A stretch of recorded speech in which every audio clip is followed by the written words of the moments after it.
Hey students, this is lesson 414. We're going to learn how to use exponent laws with scientific notation to do problems that are written in scientific notation. And what we're talking about here is either really big numbers or really small numbers, and it turns out it's easier just to leave them in scientific notation and deal with that. So let's look here at this first example. We want to divide 2.12 times 10 to the 14th by 5.3 times 10 to the 6th. So I'm going to write it in a little different form, and I suggest you do this also. And I think this will help. So we're going to divide that by 5.3 times 10 to the 6th. Now, whenever you have products like this in fraction form, you can separate out the numbers as one fraction. And then the powers of 10 is another fraction. And then I can just divide these two numbers. So I'm going to do that on my calculator. And when I do that, if I round it to the nearest tenth, I get 0.4. And then for this part here, I'm going to use the quotient law of exponents, which tells me if I'm dividing and the base is the same, I can subtract the powers. So I'm going to do 14 minus 6, which is 8. Now, if you are given numbers in scientific notation like we have, then we should write our answer in scientific notation. And you'll notice right now that it almost looks like scientific notation, but this number needs to be higher than 1. So I'm going to move that decimal over one place. I'm going to make it 4 times. Now when I do that, I just made that number bigger, so I don't need to multiply by 10 as many times. So when I make that bigger, I'm going to subtract 1 from the power to make it equivalent. All right, so my final answer is going to be 4 times 10 to the 7th. In the second problem here, we're going to multiply. And what I'm thinking about here is when you're doing multiplication, it doesn't matter what numbers you multiply first. So instead of the way it was written, I'm going to think about it this way: 3 times 5 times 10 to the 5th times 10 to the 2nd. And then the 3 times 5, I'm just going to multiply that together and get 15 for that. But I'm going to leave the powers of 10, and I'm going to use the product law, which says that if the base is the same, I can just add the exponents. 5 plus 2 is 7. Now I just want to make sure my number is written in scientific notation, and it's not, because 15 is higher than my allowed 10 to be in scientific notation. So I'm going to change that decimal to 1.5. Now when I made this number smaller, so that means I need to multiply by 10 one more time. So I'm going to change that 7 to an 8. All right? I'll do a couple more problems with you. Let's go to the next page. We'll do these in class, but on the next page there's a multiplication table, and I'm going to work on that with you. So what we're doing is we're multiplying these numbers together. So this first entry is just this number here times this number here. It goes right here. Now if I use the ideas that I just talked about there, I can just multiply this 2 times 4 and get 8. And then to multiply the powers of 10 together, I just add the powers. 12 plus 28 is 40. So that one's going to be 8 times 10 to 40.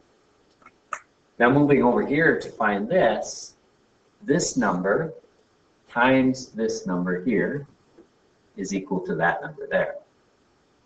So if I'm working backwards, what I need to do is take my answer, which is 4 times 10 to the 5th, and divide that by 2 times 10 to the 12th to get that missing number.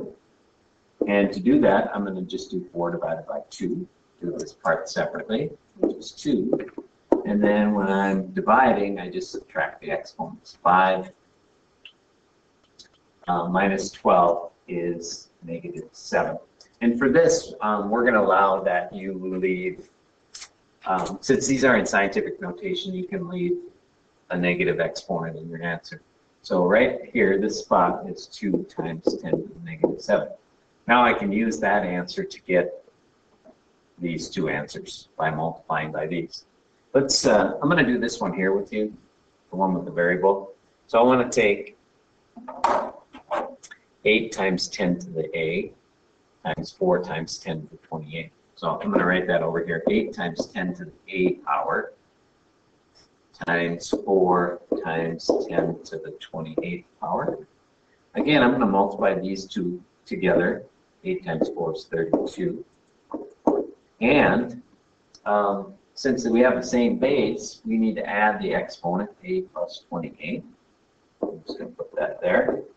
And then I want to write my answer in scientific notation. This number is too big, so I'm going to change that to 3.2.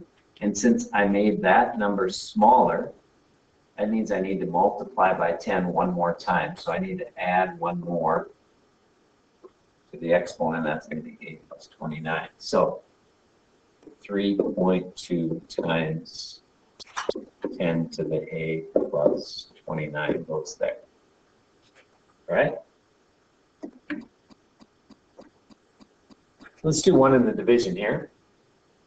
So we have to agree on something here. Let's say that this number is your numerator and this is your denominator when you're dividing. So we're going to do 4 times 10 to the 12 divided by 2 times 10 to the 6th. And that's going to give us 4 divided by 2 is 2. And when we're dividing, we subtract the exponents. 12 minus 6 is 6. And so we'll put that in there, 2 times 10 to the 6th. Now let's figure that one out. To do that one, we are going to take this number 4 times 10 to the 12. And we need to divide by this number here to get this number. So to figure that out, what number divided by 4 equals this? So to get that, we're going to have to divide 4 times 10 to the 12 by 2 times 10 to the 5th.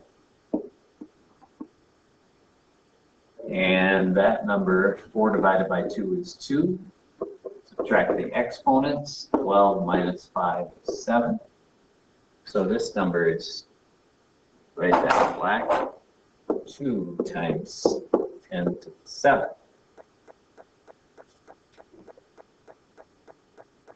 All right, let's do this one with a here, and that'll be the last one I do. And then for class tomorrow, see if you can't fill in the rest of the spots in these two tables. So we're going to take 8 times 10 to the a power, divide that by 2 times 10 to the 6th. All right, 8 divided by 2 is 4. And when we're dividing, we subtract the exponents, and we get 8 minus 6 for our exponent there. So 4 times 10 to the a minus 6. All right, so for class, why don't you try and do these missing ones here? See what you get, and I'll see you in class.